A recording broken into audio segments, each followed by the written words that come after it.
Let us pray. Let the words of my mouth and the meditations of my heart be acceptable to you, O Lord, my rock and my redeemer. Finish this iconic line. "O Romeo, Romeo." Wherefore art thou? Exactly. Wherefore art thou, Romeo? That is, of course, a line in the Shakespearean tragedy Romeo and Juliet from the balcony scene, right? So under the night sky, Juliet tries to imagine a world in which she and her star-crossed lover Romeo could end up together. Against all odds, in spite of the generations of drama between their two families that has made their romance a forbidden love. By the way, I learned in my preparations for this sermon that wherefore does not mean where. Hopefully I'm not the only person figuring out this just now. Apparently it means why or for what reason.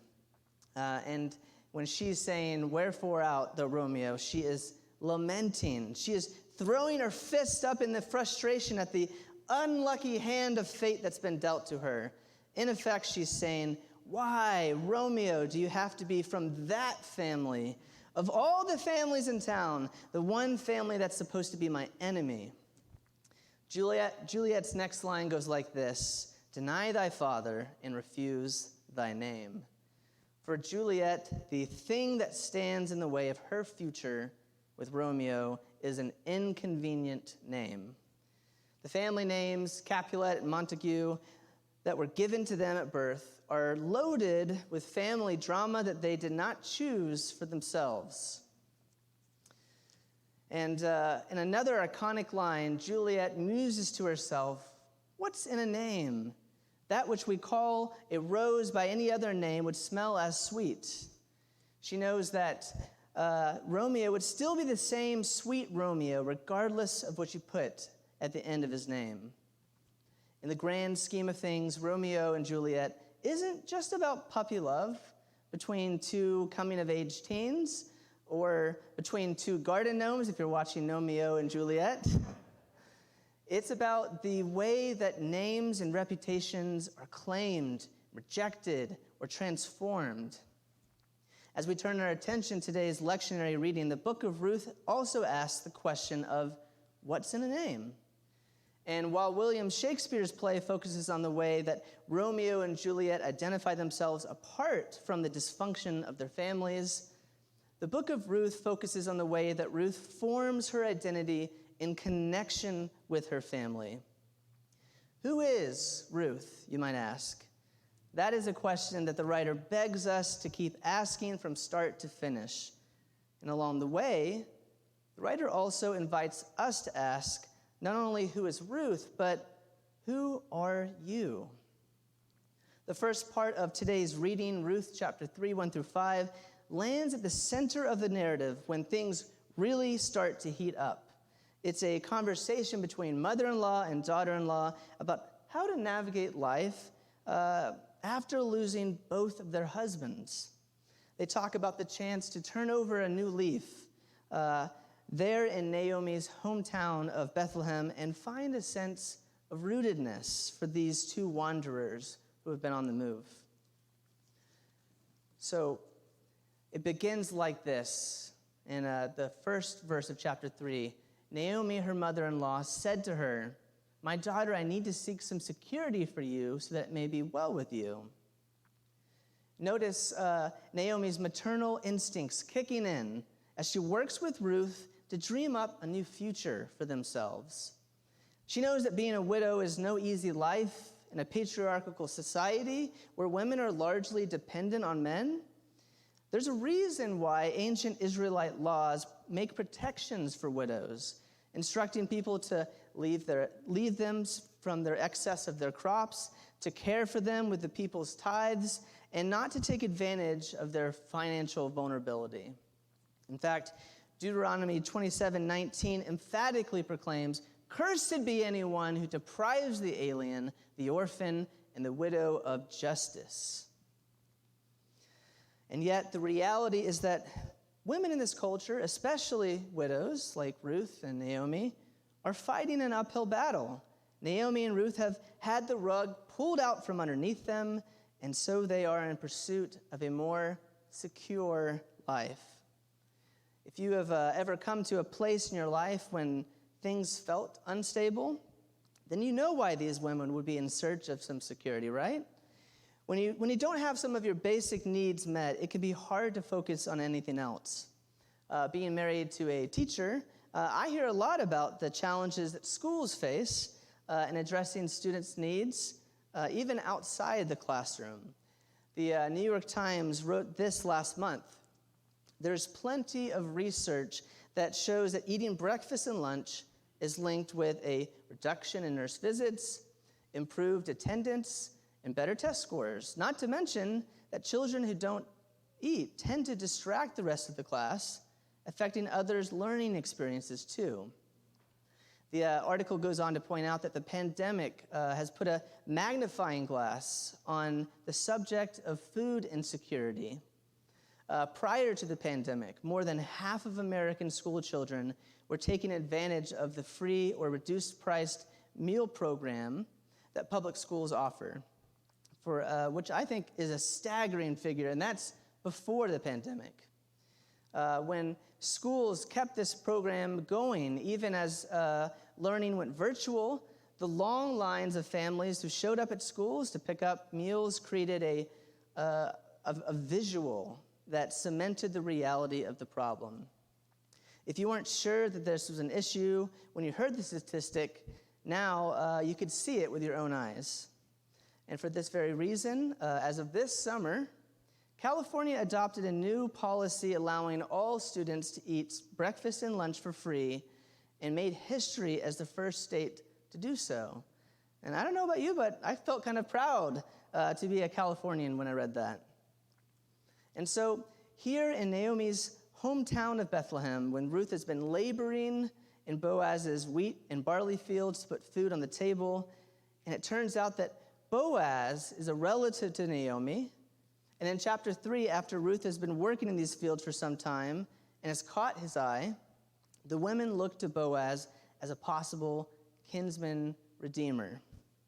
In ancient Israelite culture, if a woman's husband died, she could look to her husband's brother to take her into his household, to provide for her, to keep the land in the family, and to continue the family line. And the question is, could Boaz be that for Ruth? He doesn't exactly fit the qualifications of a kinsman redeemer to the T, and he's not bound by law to do anything. But he is related, and he's well-to-do, and attracted to Ruth. Growing up, I read this story as a rescue story when I was growing up. I saw Boaz as the hero who swooped in to save the day and wipe away Ruth's tears. Boaz was the knight in shining armor, and Ruth was the damsel in distress. But there are several problems with this way of reading the book of Ruth. And the most obvious problem with that is that Ruth is not depicted as weak or helpless. It is her actions that move the plot along. Ruth makes the bold decision to become a travel companion to her mother-in-law, even when it means she would become a foreigner in a strange land.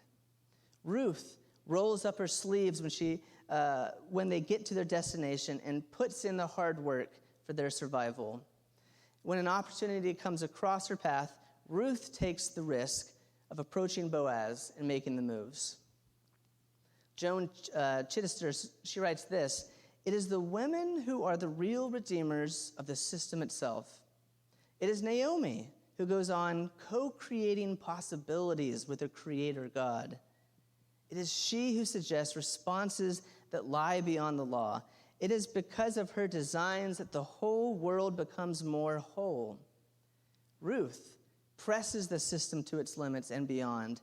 Boaz is not technically bound to marry her, nor does he attempt to, until Ruth pursues more than what the law demands. Ruth and Naomi bring the system to be its best." You know, both Ruth and Naomi are people who courageously exemplify human agency as a force for good. We do not always get to choose the hand we're dealt, right? And more often than not, we don't get to choose. But as people of faith, we share a mission in working together toward a more just and peaceful world. You might remember that about a month ago, during the time with children in worship, I interviewed Kirsten Larson, who's a nonfiction children's book author and an active member of our church. And I interviewed her about their latest book, A True Wonder, the comic book hero who changed everything. The book explores the story of how the character of Wonder Woman was created and how she evolved in the comic over time. And it does this with breathtaking illustrations by Katie Wu. Wonder Woman emerged as a period in the comics when female superheroes were in short supply.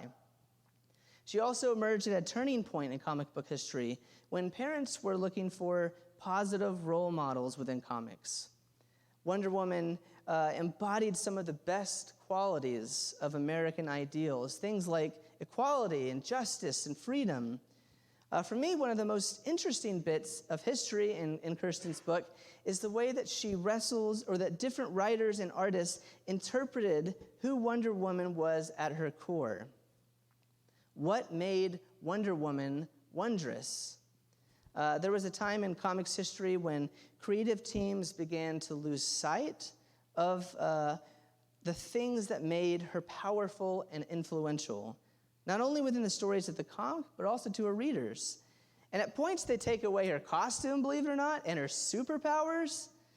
They even take away her desire to be a superhero and replace it with dreams of settling down. And so it took other writers and artists, usually female, to reclaim Wonder Woman for who she really is. Even voices outside of the comic industry, people like Gloria Steinem, Joanne Edgar, and the staff of Ms. Magazine reminded people that Wonder Woman is a symbol of strength and self-reliance, sisterhood and mutual support, and peacefulness. A True Wonder, Kirsten's book, it asks readers to how they will be heroes of their own story.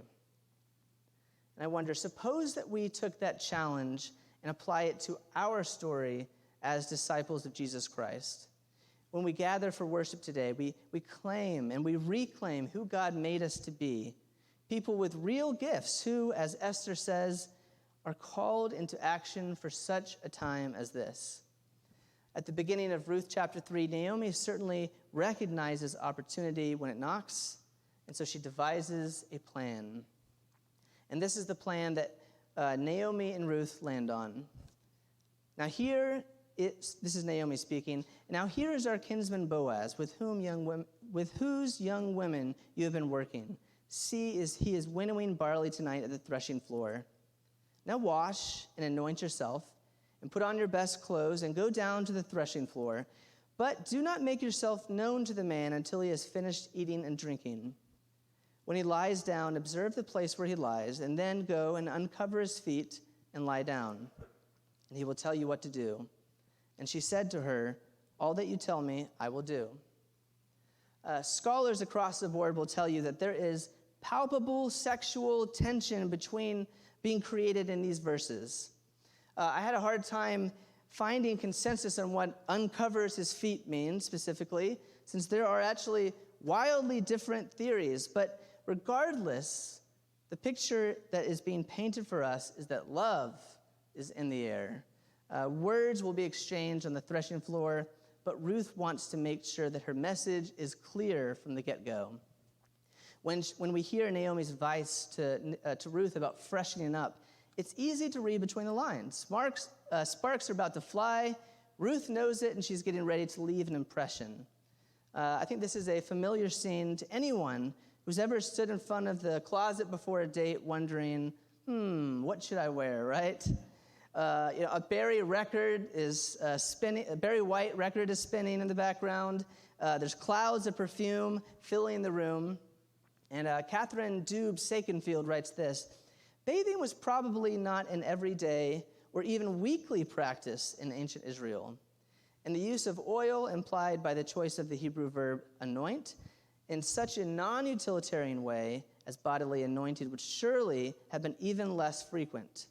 So the introductory instructions for personal preparation already gave Ruth a clue that Naomi has something unusual in mind. With all the gussying up that we're reading about as Ruth gets ready to meet Boaz, I think if you read this chapter on its own, you might assume it's a love story. After all, the book of Ruth does end with a marriage and the birth of a baby. But I would actually argue you can actually call this a love story only if you allow for two major caveats. Let's start with the fact that the love story we are getting in the book of Ruth is not your average 90-minute rom-com. It's not playful or whimsical or lighthearted. This is love that is hard-won. Let's not forget everything that has led up to this moment. The story of Ruth begins with famine, and then it segues into the death of loved ones. We don't even get to hear about Ruth's grief, but we do hear about Naomi's, when she changes her name from Naomi, which means pleasant, to Mara, which means bitter. By the time we get to chapter 3, the stakes are very high. Ruth is about to make a very bold move in approaching Boaz under the cover of night, without invitation, with no advance notice, on his turf, going alone without the safety of numbers. But it's worth it. And what she sees in Boaz is a good man who's treated her with dignity and has noticed her integrity throughout her struggles. Not every story ends with a happily ever after, but we can breathe a sigh of relief when we read this one.